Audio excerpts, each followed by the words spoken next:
Hey guys, thanks so much for checking out my podcast. Please click to subscribe. I'm in Letcher County, Kentucky right now. This is where the sheriff shot and killed the judge right in the judge's chambers. I'm investigating what happened, and there is a lot more to the story. Allegations of a secret sex ring. I'm looking into all of it for this edition of Brian Entin Investigates. Hey guys, so I've got two really interesting interviews coming up from Kentucky. First of all, a woman who I spoke to who said that she had sex with the judge countless times. The judge who was murdered. She said she had sex with him countless times to get out of crimes, and she says that is just the tip of the iceberg when it comes to the corruption.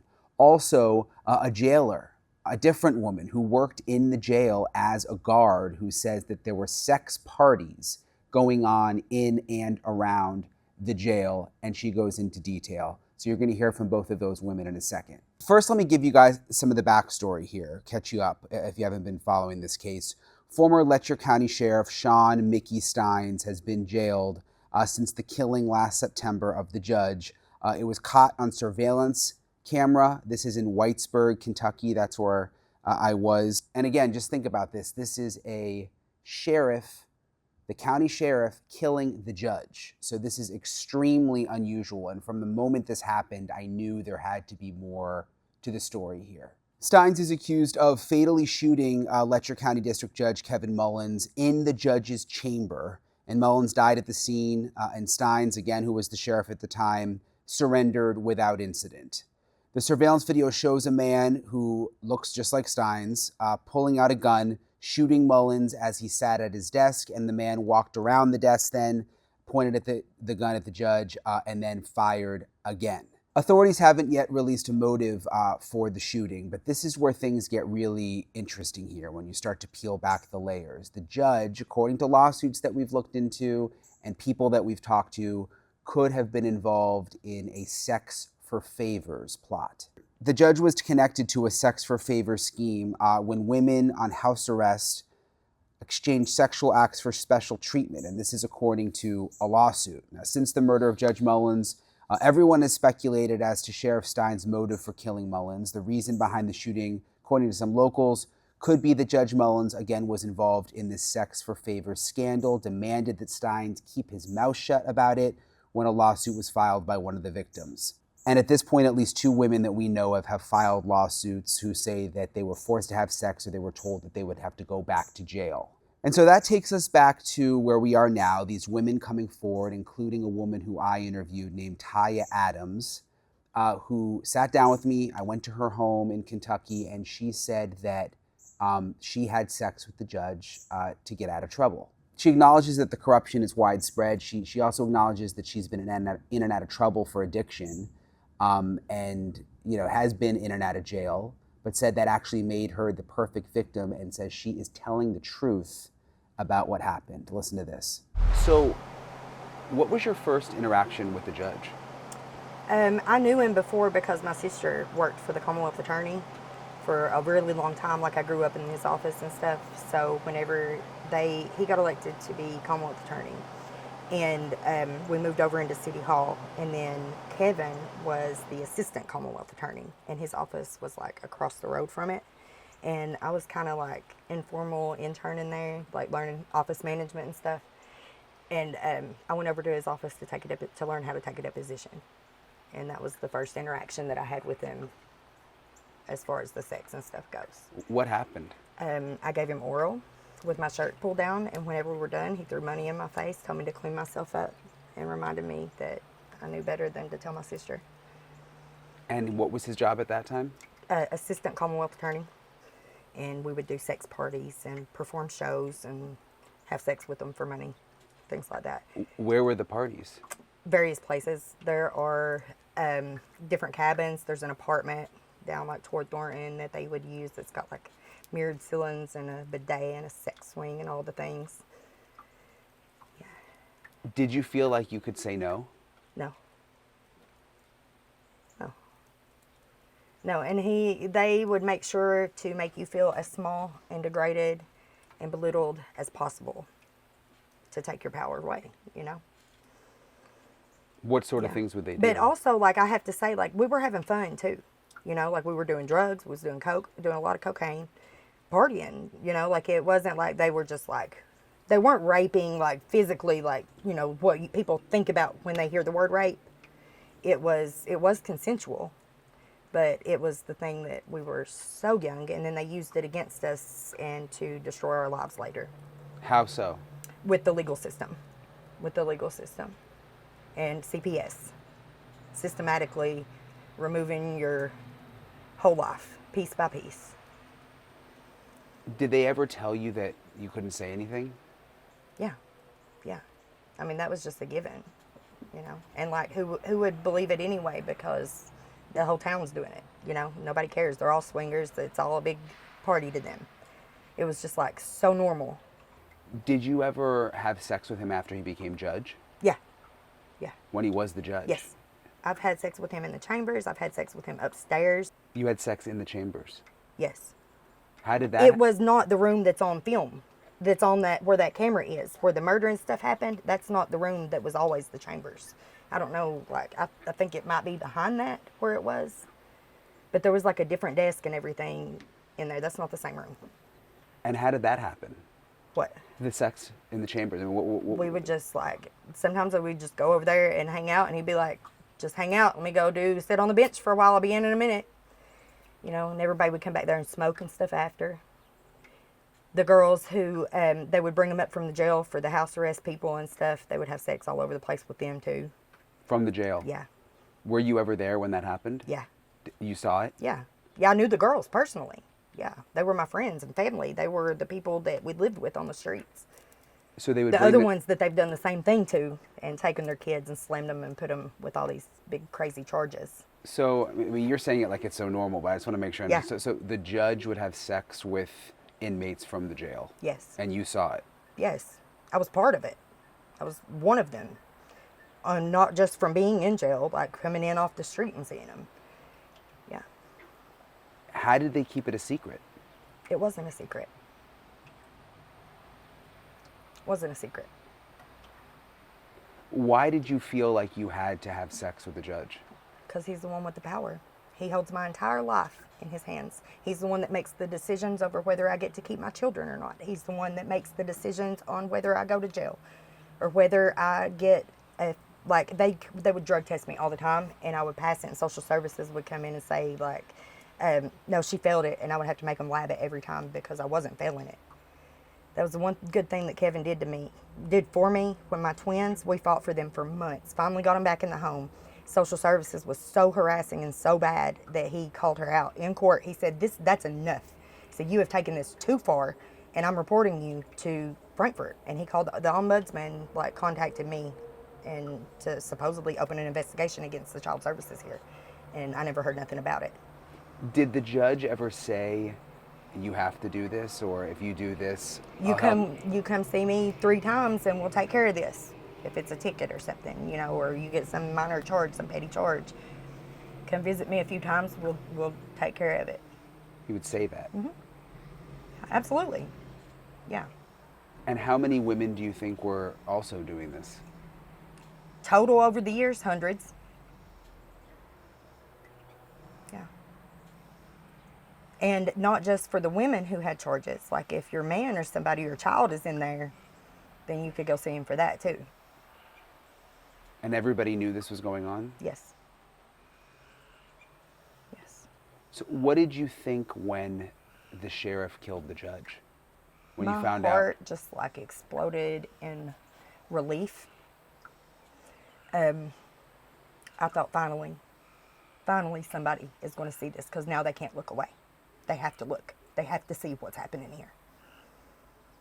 And then it's been all this time and still not seen anything happening, Nobody's saying anything. People have been making videos and coming out with their story for a long time, but they're being retaliated against to the point that they're leaving this. They've had to pack up and leave homes that they own here and leave the state and go rent somewhere else because they've ran them out of town.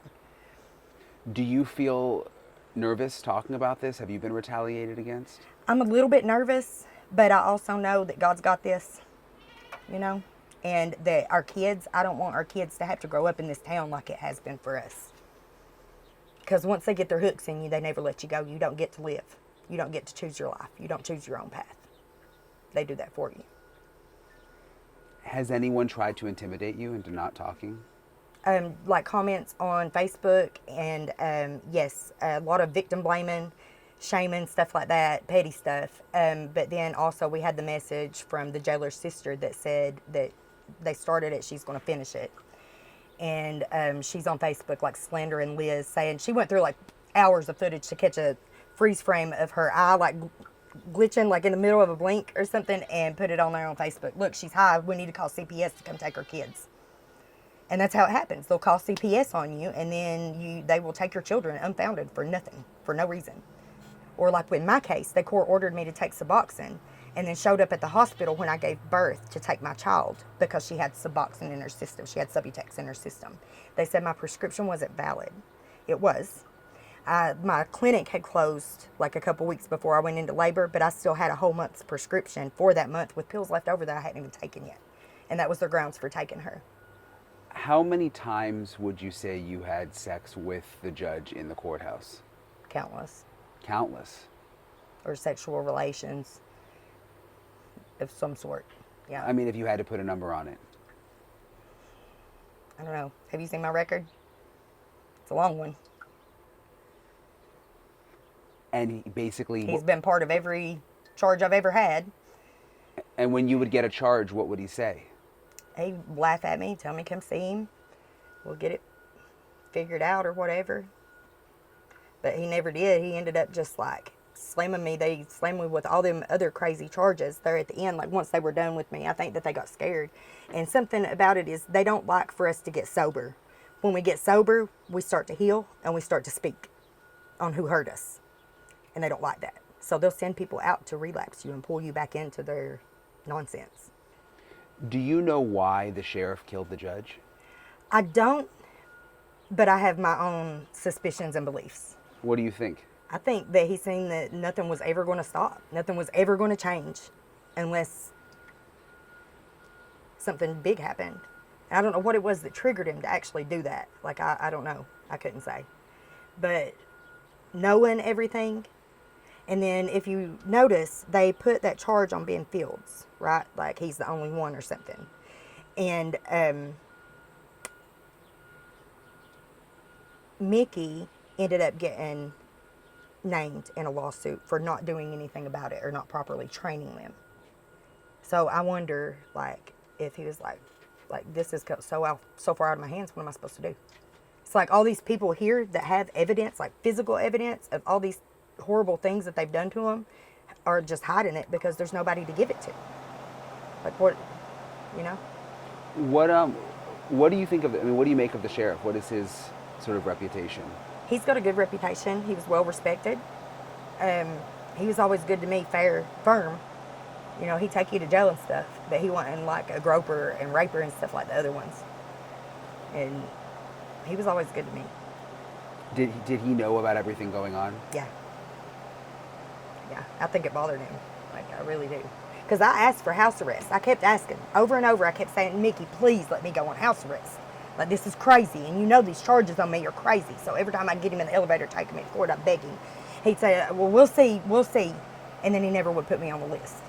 And it makes me wonder why now. Did anything ever happen to you in the jail? Yeah, all sorts of things. Because you talk about having sex with the judge, but that was mostly when you were out, right? Mm-hmm. Trying to avoid. Yeah. But what about when you were in jail?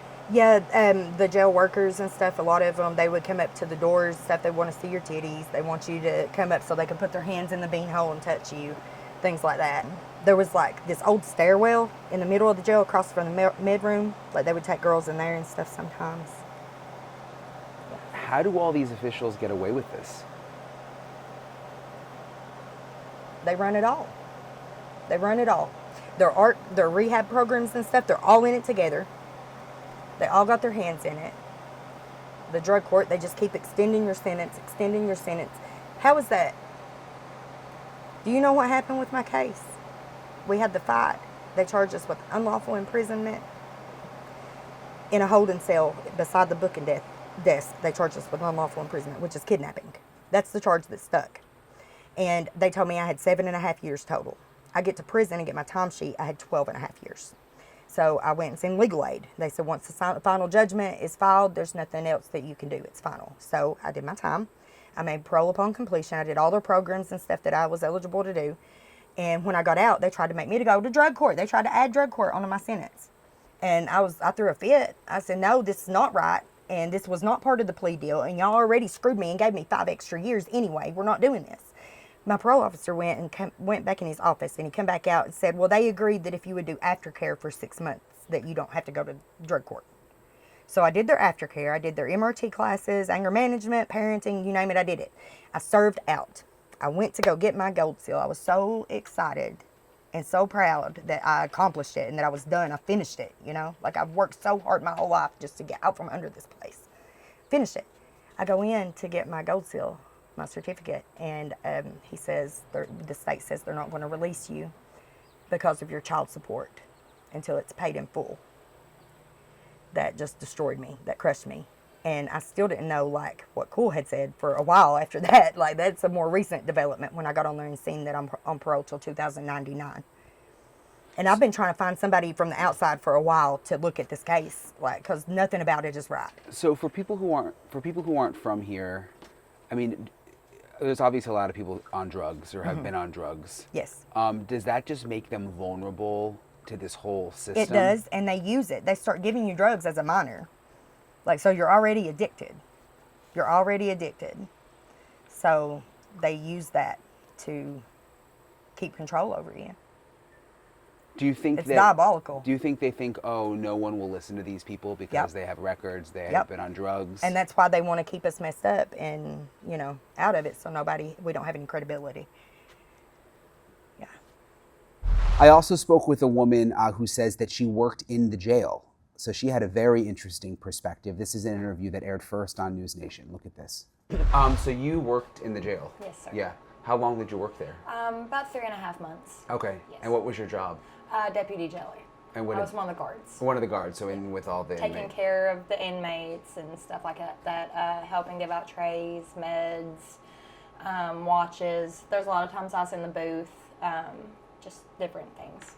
When did you realize that something strange was going on at the jail? When Ben Fields came in and became an automatic trustee. That was what had made my eyes go, oh, wow, okay, so our systems aren't how they're supposed to be, not even in our guidelines. It confused me because, you know, most times in jail, when somebody comes into jail, you're there for a while, and then there's the process of, if you want to become a trustee, which is one of the inmates where they get to do special jobs like helping prepare the food or going out on work release, you have to apply for that. You have to ask for it. You have to show that you have the initiative to want to do it. And Ben Fields, from first day stepping into our jail, was a automatic trustee. Special treatment. It was awful. We have 2 solitaries that is beside the ice box where they keep all these supplies, feminine products, pops, stuff like that, which is supposed to be a one-man cell. At some points there's 2 or 3 people in there, but there was 2 men that was in that cell that had gotten moved, so that way Ben Fields could be moved into that cell. He got a brand new bed, he got a brand new flat screen TV, automatic trustee, he had his own pack of cigarettes in the break room, Marlboro red shorts. It just wasn't fair, you know what I mean? It just showed the system wasn't how it should be. Did you ever see anyone having sex? I never seen anybody having sex, but I had heard stories. One of the female guards specifically was telling me that one of the places she takes male inmates was the storage room, which used to be a stairwell in front of the medication room. It's literally directly across. You can't get in there without a key, and that's where they take them. A lot of times they get took up into the courthouse, especially after hours late at night. Nobody's at work, nobody's up there, so it's all empty. It's all empty space. How common was that? More common than you would want to believe in the court system. Even down to some of my daily supervisors. There'd be girls sign themselves out and take them on home. It was sick. The supervisors would take the inmates home for the night? Yes. When there's policy, once an inmate leaves that jail space, you're not supposed to be in contact with them for 6 months. So it's one of those things, oh, you're taking them, and then the girls go back and tell them the stories, oh, I slept with this person when he took me home. You know, it's sick. What did you think when you were working there? That it was a brothel.